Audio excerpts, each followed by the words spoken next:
Hi, Gotta Love Connecticut hockey viewers. We're back again today with Dr. Jason Emery from Northeast Psych, and we're going to talk a little bit today about expectations and ways to try to cope with some of the challenges that we're all faced with. As a regular contributor to Gotta Love Connecticut hockey, you've talked about things like controlling controllables, and one of the big things right now is just trying to also control your emotions and control your feelings. What do you recommend to some of our young athletes and their parents as to what maybe that they can control and what their expectations ought to be for themselves? The first part just has to be the acknowledgement and acceptance of what you're feeling. Because again, people are sort of managing this and coping with this scenario much differently. Some people haven't missed a beat. While I can't be on the ice, I'm going to be in my driveway. I'm going to be in my garage every day. Some folks, it's just, again, rug pulled out from underneath them. I'm feeling so kind of low and off that I'm not feeling any motivation, if you will. The mental and emotional skill building itself, great opportunity to work on those. So the first part is just acknowledging what you're feeling, right? The second part is back to how do I control myself, control my actual emotions, like what I'm feeling. This applies in the moment on the ice. This applies to the bench. This applies when you get up in the morning. This applies to when you go to bed at night and everything and everything. The other piece is, what am I thinking, right? Is my attention wandering all over the place? Am I stuck on something that I'm thinking about? This is never going to happen. I'm never going to have the opportunity again because of what's going on around us in the world. I'm never going to make that team because we sort of rationalize in our head this story of how Corona is going to impact the rest of our lives. Well, we're all going through it. So I think that one of the pieces that might be really helpful for folks is to just be able to sit with those thoughts or sit with those emotions and still just breathe through it. Because we're going to need that on the ice. We're going to need that on the bench. And we definitely need it right now. Relaxation training, working on noticing when we get sort of too activated, whether that's really angry, frustrated, nervous, anxious. Maybe sometimes we feel sluggish. Maybe sometimes we feel just sort of checked out, lethargic. The goal has always been to find that sort of optimal zone. And I think that now is a great time to notice that. Ooh, I'm getting overactivated because I'm starting to get really angry. I got to take some breaths. I got to eat something, drink some water. I need to connect with a friend, colleague, coworker, get myself grounded and centered. And the same way if we wake up and we're feeling just down, oh my gosh, it's raining again in Connecticut. I can't even go outside. And this is starting to wear on me again. How do I get my heart rate up? How do I get my mind kind of a little more activated? Get the body moving, get the mind moving, and get, again, to that sort of optimal middle ground. And then we can kind of think more clearly and follow through on, okay, I got to do this for school. I got to do this for training.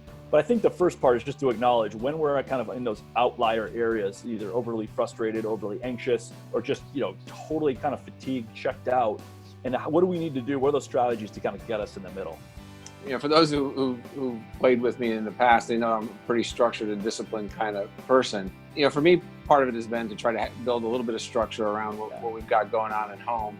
I think that's important. The question is, to what level? Huge. And it's even gotten to the point that what I've tried to do is, we've got stuff coming from school that we have to work on that shows up at a certain time, but also even trying to build in a little bit of recess and outdoor time. Any thoughts on that? Oh, Kenny, that's a great point. It's huge. Some of this we have taken for granted until it's all gone, right? Like the routine of what does a morning routine look like? What does an evening routine look like? What does a lunchtime routine look like? What do we do now that I'm, at home all the time? Or what do I do now that I don't have access to my team or my friends the way I used to?